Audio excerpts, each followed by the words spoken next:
Hello Warhammer friends, this is Remington Steele. So we have another battle report, and this one's called the Wild Boar Hunt.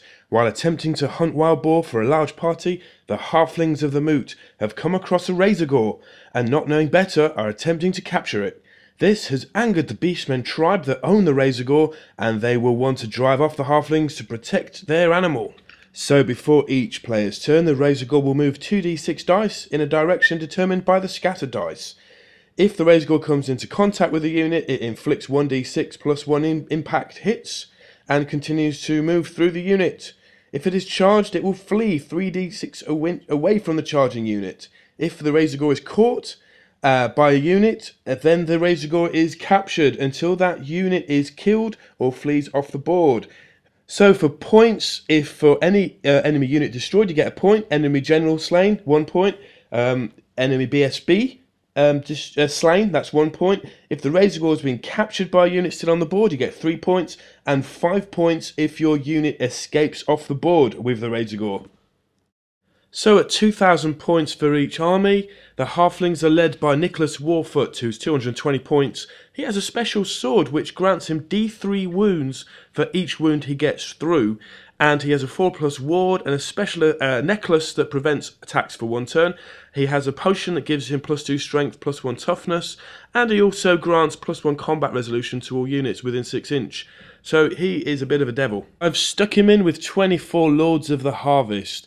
These have additional hand weapons and the Honeycomb Banner, which is a Halfling magical banner which gives them +1 strength and frenzy. So this kind of brings them up to par with normal human regiments now.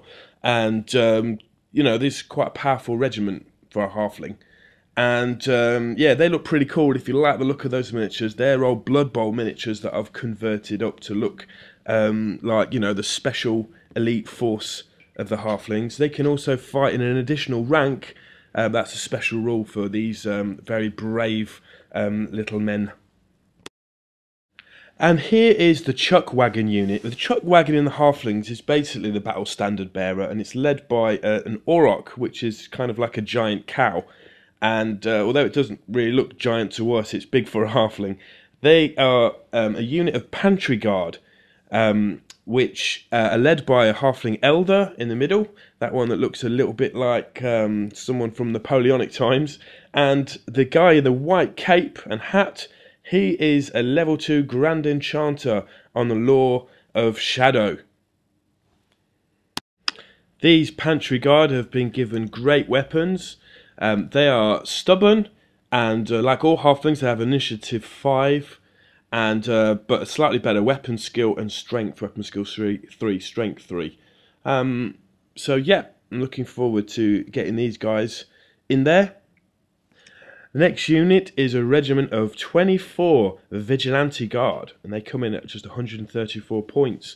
I've given them halberds to give them +1 strength, so weapon skill 3, strength 3 now, and they are led by a Halfling Elder, who at only 76 points comes in with 4 attacks and 3 wounds and a weapon skill 5 and a leadership of 10.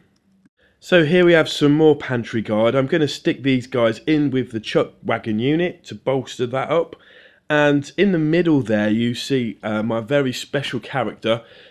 He's a master chef called Oglethorpe Bulnhelm, and he grants extra strength to the hot pot catapults if he's assigned to them, and he has a very special attack called the pepper attack. He can sacrifice normal attacks for a special one, and if he gets a wound in, it causes D3 wounds with no save. Basically, he stuffs his magical hot peppers down the throat of his victim. Next, we have one of 2 units of 16 Halfling Rangers, and the Treek in there is a unit filler. These have a bow skill of 4 and additional hand weapons, and they have a level 2 Grand Enchanter on fire, who's that guy on the right hand side there. And I've used Law of Fire a couple of times before with the Halflings, and it's worked really well for me. Just the basic fireball can be really cool, especially mixed in with the bow attacks from the Rangers.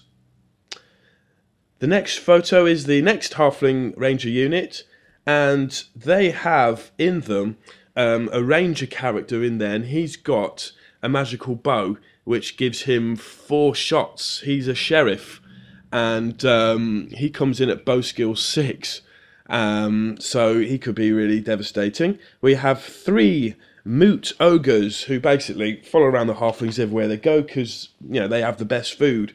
They look a bit more imperial-like, I suppose, rather than the newer ogres. These guys have been a really good little speed bump in the past for me. Next we have a rare model, the Kathleen, the Halfling Steam Tank. And this was a gift given by the Emperor to the Moot. It's basically a steam tank, but not quite as good. It has a 2-up armor save, 6 wounds, and D6 impacts hits on the charge, but normally just a D3 grind attacks once in combat. Here's another picture of the Chuck Wagon unit. This is the Battle Standard Bearer. Just really like the miniatures in this unit. They're a mixture of Games Workshop familiars, Lord of the Rings, the old version, and yeah, some Battleforge miniatures there too. Next we have a photo of the rules for each unit. You have to roll before the battle on a D6. On a 1 they get stale rations, and they suffer a -1 leadership, and they're subject to hatred for the rest of the game. On a roll of a 2 or 3, they re-roll any failed leadership tests. 4 and 5, they get +1 strength for the first round close combat, and if they roll a 6, they eat oxtail soup, and they become stubborn. So these unquenchable appetites is the name of the rule.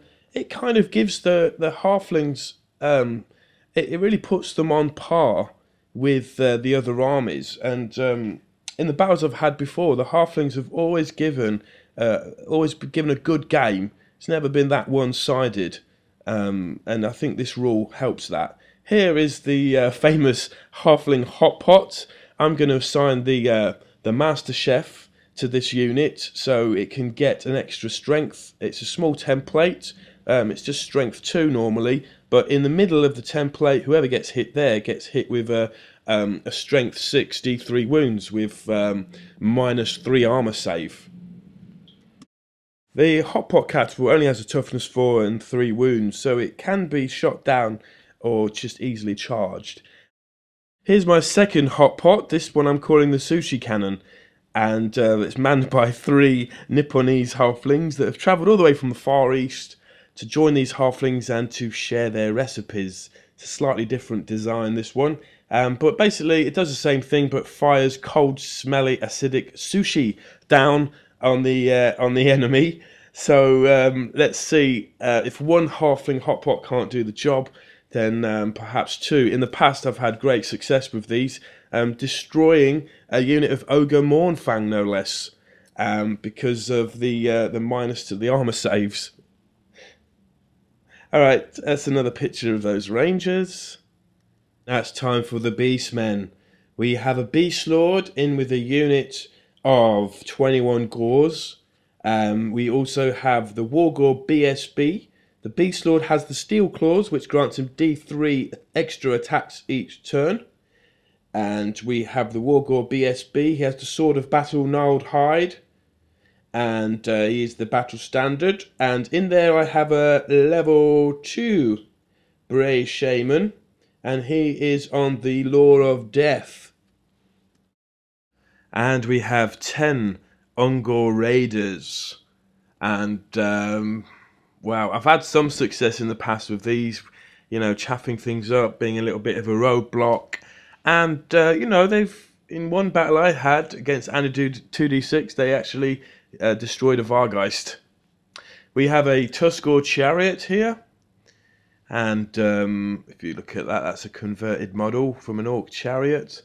That's got a Bestigore and a Gore running it. And I've got 6 basic Centigores here with Spear and Shield.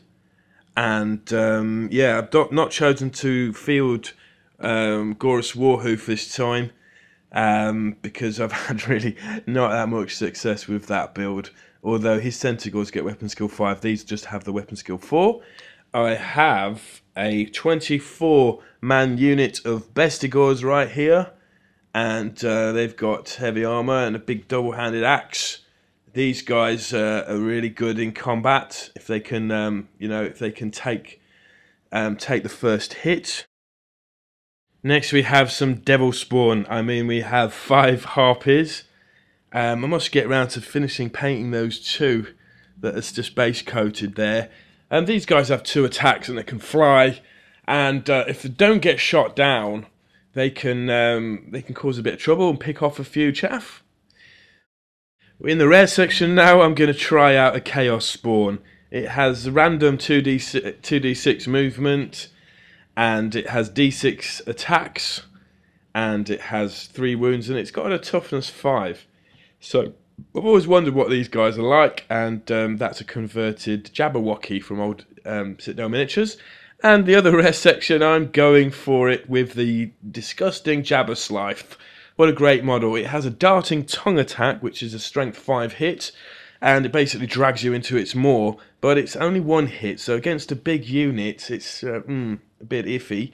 It also does, within a 12-inch radius, it can cause an aura of madness. If you fail your leadership test, you will lose however models or however wounds you lose by. So if you roll a 10 and you've got leadership 8, you'll lose 2 models. So this is really good against war machines. So I'm going to fly over the top and see what I can do with that. Also, obviously, it's got the stomp attack, and which could be great against halflings. And it's got black blood that every time you wound it, it causes an automatic strength 5 hit against the unit in close combat. So here the battle lines. We have the halflings on the bottom and the beastmen on the top. We have the magic laid out there. I've got a level 4 Brace Shaman in with the Beastmen on Lore of Beasts. He's got Wilson Wildform, and he's got Transformation of Kadon.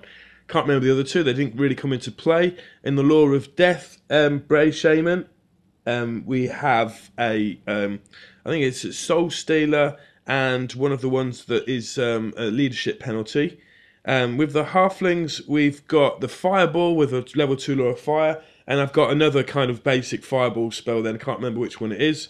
And with the Halfling on the Lore of Shadow there, he has got, I can't remember what it is, they didn't come into play either, but I forgot to mention that Halfling has a special item called the Cockerel Scroll, and he can read that scroll out when an enemy wizard is successfully cast a spell, and it turns that wizard into a cockerel, and if they fail their leadership, they will remain a cockerel, and for every round they stay as a cockerel, they lose -1 leadership. So I can't wait to do that on one of those shamans.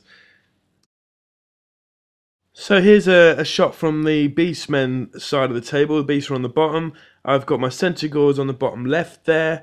I've got the Chaos Spore next to it. Then I've got the Jabberslife. I've got the Gore, and then the Bestigore to the right of them. The Tuskor, the Skirmishing Raiders, just a few inches in front of them. And the bottom right-hand corner, we have the Harpies. And from the Halfling side, we've got the Rangers on the right. Next to them, a Hot Pot Catapult. Next to them, we have the Vigilante Guard. Next to them, Kathleen. Next to them, we have the big block of Pantry Guard. And next to them, we've got some more. You got some more Rangers as well. And you can see in the forest there, we have the razorgore, and that's going to roll to see which way it goes. You can see in the middle there those dice. I think it moves 6 inches to the right, and the halflings roll to go first. So here's another picture from the gore side of it. And I suppose the tactics for the Beastmen will be to capture that razorgore as soon as possible and just try and get off the table, and use the harpies and the ungore to chaff up the advancing halflings. Halflings have a movement of 4, believe it or not, but the Beastmen have a basic movement of 5. So there you can see the razorgore is just sort of charging out of the forest. I suppose it's random to see. It's random at the moment to see which side will encounter the razorgore first. And I think the halflings are going to be quite cautious to start off with. So there's the first roll. The razorgore is going to be moving that away. 5 inches. And here are the first lot of Beastmen casualties, because the Halflings go first, and they remain where they are quite cautiously and rely on their shooting. So the Rangers on the left pick off 3 Harpies, and the Hot Pot, I think, destroys a couple of Bestigores. The Rangers on the right destroy a couple of Centigores, and I think a Hot Pot catapult kills off another 2 Bestigores. And so it's the Beastmen's turn, but before that the Razorgore decides to change direction and go towards the edge of the forest, really near those Beastmen Gores who have got additional hand weapons. So a simple move forward could give them the Razorgore prize. And that is a dangerous thing for the Halflings, because they're so near to their own table edge. The Halflings will have to go forward. And that is what the Gores do first. And if you look at the top left, the Jabberslife, it looks like it's been shot. Wounds come off it, but it's sat itself right in front of those Halflings there. And yeah, the Gores have captured the Razorgore. So, and the Bestigores have gone into the forest there on the right, and I think they've probably lost a casualty or 2 for dangerous terrain doing that. The Tuskor chariot has moved forward, and because there's only 2 Harpies left, they've now gone into the middle. Perhaps they can cause a bit of a bother there, but they're out of the line of sight now.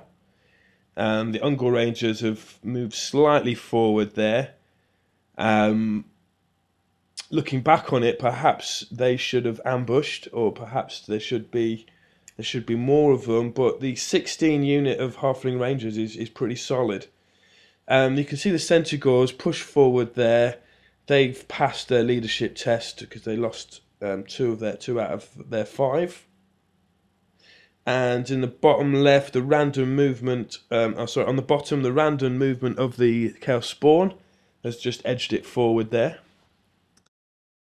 And here are the Halfling casualties so far. I think the leadership bomb from the Jabberslife has killed a Halfling Hot Pot crew member, and I think the Ungor has managed to shoot off 2 of the Halfling Bow Rangers.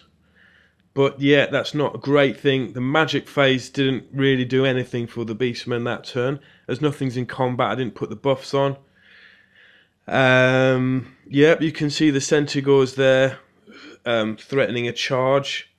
Perhaps they can't quite get to the Hot Pot. Not sure whether the Jabberslife is going to go for the Hot Pot and finish it off, or whether it's going to go into those Vigilante guards. And they've got whole birds, so you know they'll need 4 wounds. But with an Elder in there, they could do it if they obviously pass their leadership test against terror. Here's another shot from that. You see the Rangers aren't too worried.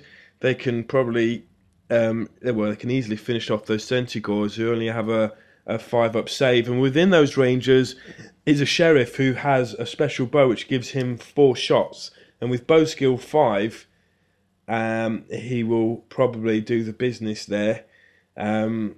I think it's looking already like the Beastmen need big units to survive the shooting, and their chaff is just getting destroyed. Here's a close-up picture of the Jabberslife bearing down on those Halflings, and the steam tank has charged into the Gore unit. So the Gore unit didn't have time to turn around and go off the table and get those victory points for capturing the Razorgore. Now they're going to have to survive that the Kathleen steam tank, and next to those is, as you see there, is that big block of the truck wagon pantry guards edging very close there to the Gores. And they have an Elder in there as well, and that Law of Shadow. And one of the spells, I believe, he has got Purple Sun in his arsenal there. I don't think I managed to pull that spell off with him. Yep. So the steam tank loses a couple of loses 1 wound, and it's in the corner there. You see the Bray Shaman there. I think the steam tank managed to grind out a couple of gores, and it's not yet touching the Wargore BSB or the Beast Lord. Once that gets into combat, it will be different. I think the Beastmen won that combat resolution so they can reform. There you see the Moot Ogres going into the forest, and I want to use them as a speed bump so I don't get side charged from those Bestigors that will have to go through the forest. But if those Bestigors get into the side of the Pantry Guard, I think they will have a great chance of doing a lot of damage there. So using the forest, using the Moot Ogres, they've lost 1 wound to dangerous terrain. There we have... That's a bit of an odd angle, isn't it? Yeah, you see the left-hand side of the table. You see the Lords of the Harvest regiment there. Next to those is the Rangers. The Tuskor chariots bearing down on them. And I think the Tuskor chariot is... I got a couple of wounds on that with the Rangers. I'm not even bothering to touch those Ungor Raiders at the top with me Halfling shooting yet. That's a view from above as it stands. You can see that the Beastmen have the next turn coming up.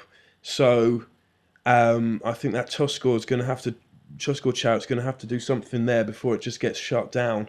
Although it has a 4-up save, the fireballs from the level 2 Law of Fire Halfling Wizard is causing a lot of damage there. And here we have a picture of the Halfling champion chef, and he is standing next to that Jabberslav because I believe he killed it. Did he kill it? Or has he landed a hot pot right on the top of it? I think that's probably what he's done there because I've got the direct hit dice. So that's taken the Jabberslav's wounds down even further. And the Jabberslav is killed. And you can see 4 Bestigor models destroyed by fire. And a couple more Centigors there. They are really down to their bare bones, those Centigors. So overpriced, as everything is, as a lot of things are in the Beastmen army. And 275 points for that Jabberslav is unbelievably ridiculous. That means it's now gone to turn 3 now, so it means it's the Halfling turn. Let's see what they can do. So the Tuskor chariot has charged in to those Lords of the Harvest, and it gets D6 impact hits. I don't think I rolled very high for that, so it wasn't much damage caused. And the higher initiative of those additional hand weapon Lord of Harvest means they're going to hit first, and they have their hero, Halfling hero Nicholas Warfoot in there. You can see the Bestigors. Half of them have been killed by shooting and magic. They've gone into the ogres. And you can see here we've moved ranks there with the Gore to get maximum frontage. So the Wargore BSB and the Beast Lord are going into that steam tank now. Although it's got strength, it's got toughness 6. Both those Beastmen characters have got strength 5 and multiple attacks with magical weapons. So you can see that steam tank's lost to win. It's only got 5 left. And the random movement of the Chaos Spawn has moved it in front of those Vigilante Guards. They have halberds. And let's see what happens. Those Halflings have got really high leadership, so the fear and terror factor of the Spawn and of the Jabberslav didn't come into play, really. I was shocked at how pathetic the Jabberslav was. And here we have just 1 Centigore left. It charges into the Hot Pot Catapult, and that Hot Pot Catapult, I believe, has only 2 wounds left, or 2 people manning it. But the Halfling Hero Chef is also with that unit, so I don't fancy that Centigore's chances there. Although it does have 2 attacks, it's only got an initiative of 2. Okay, so this is cool. I do Transformation of Kadon with my level 4 of beasts that's in the forest fighting those ogres. It's not going well for the Beastmen at all at the moment, apart from those gores that are holding up the steam tank. It looks like they're my strongest regiment at the moment, so I go for broke and pull off the spell where I turn into a black hydra. I couldn't find the stats for a black hydra, so I went for a war hydra in the Dark Elf book, and let's see what happens with that.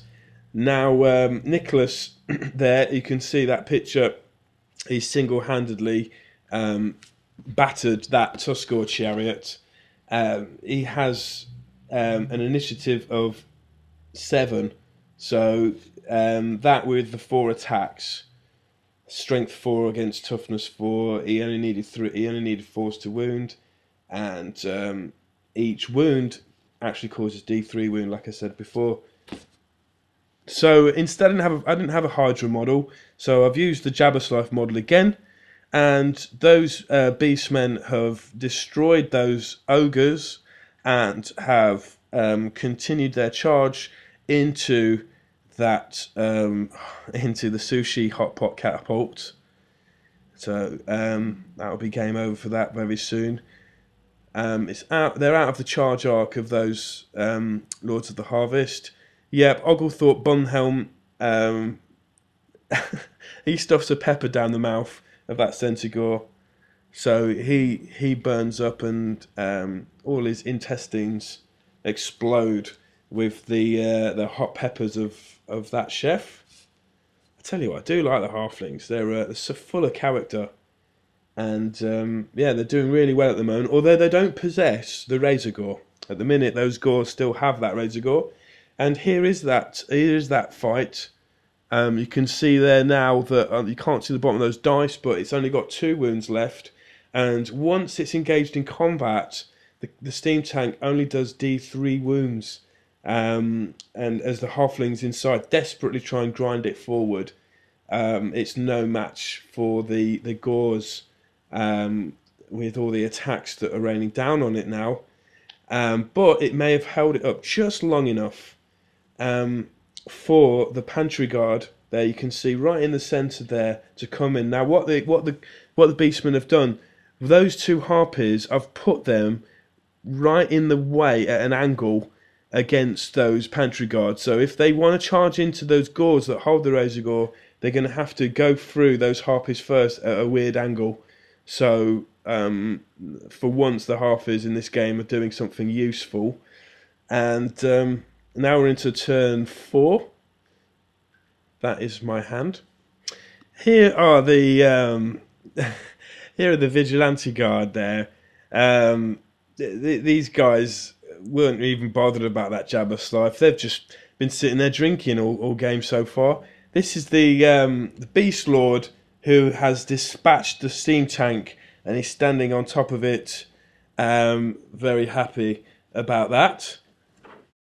That's 175 points worth of steam tank. And here we have the gores that have gone into the pantry guard now. Can't remember what happened to those harpies.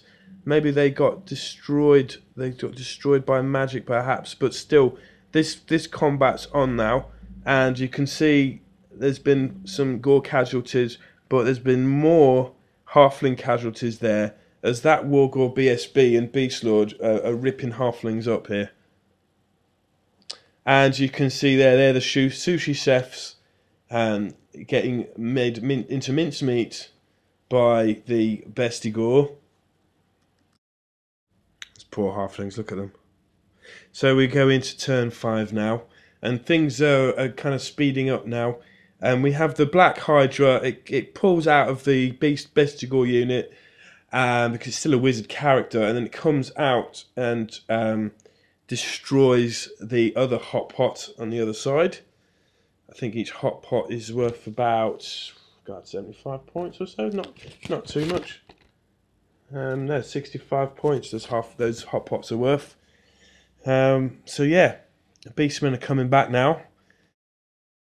So our Law of Shadow invokes his spell, and he uses the cockerel scroll to turn the level 2 shaman, Beastman shaman, into a cockerel.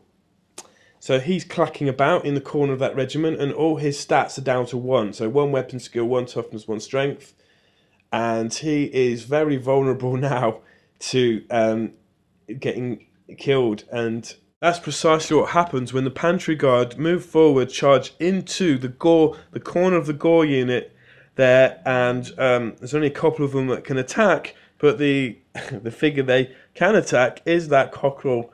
So a pantry guard delivers a whole bird thrust straight into the cockerel, and he is going to eat that for dinner, despite the fact it used to be a beastman. So I don't think that's going to come back to him in his stomach afterwards.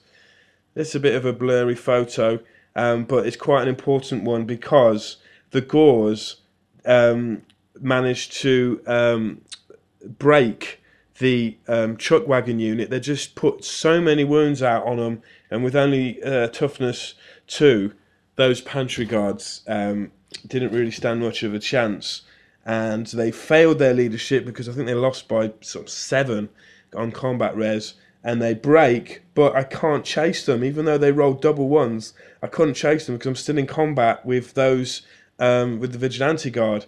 And Nicholas Warfoot's unit goes into the Beastmen, and I think by this time there's there's 7 of them left, and Nicholas Warhoof kills all 7 because he got 3 wounds through. Each of those wounds turned into D3 wounds, and I rolled 2 5s and a 2, so it was 6-7 wounds I caused on them. That guy is unbelievable. And on the left here, those Ungors have been shot down really easily. I mean, with the bow skill 4 of them guys, and it being short range, it was, well, they easily destroyed them. I got enough 4s on the dice and enough 4s to wound for that. What's happening to the Black Hydra now? The Black Hydra goes into the fleeing pantry guard, and so he is able to destroy them, and that is a big that's, well, according to the normal rules it's 100 victory points, but I get 1 victory point according to these rules because I've now killed the battle standard, and I'm still holding that razorgore with the gores. So the other unit of Halflings fails its leadership test, and they break and run also. So now those gores, there's only, I think, 9 of them left, including the Wargore BSB and the Beast Lord, have really held their ground well there, and I think single-handedly it looks like they may win the game here. This photo is of the Gore running down those vigilante guards, and I guess they're regretting being a little cautious in one of those movement turns and just sitting there drinking. I don't know. They just failed that leadership test. They had that appetite roll at the start, which gave them a -1 leadership, but did give them re-rolls to hit with hatred. But that leadership minus really came into play, and they've been run down.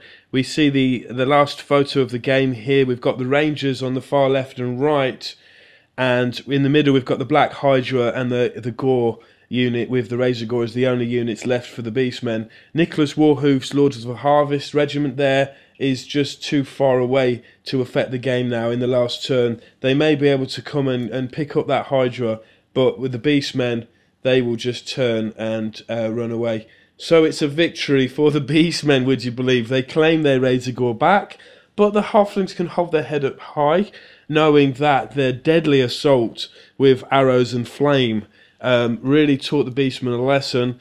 Unfortunately, a failed leadership role and just the devastation by the combination of the Wargore BSB and the Beastmen, the Beastman Beast Lord, really devastated those Halflings. So great game all in all.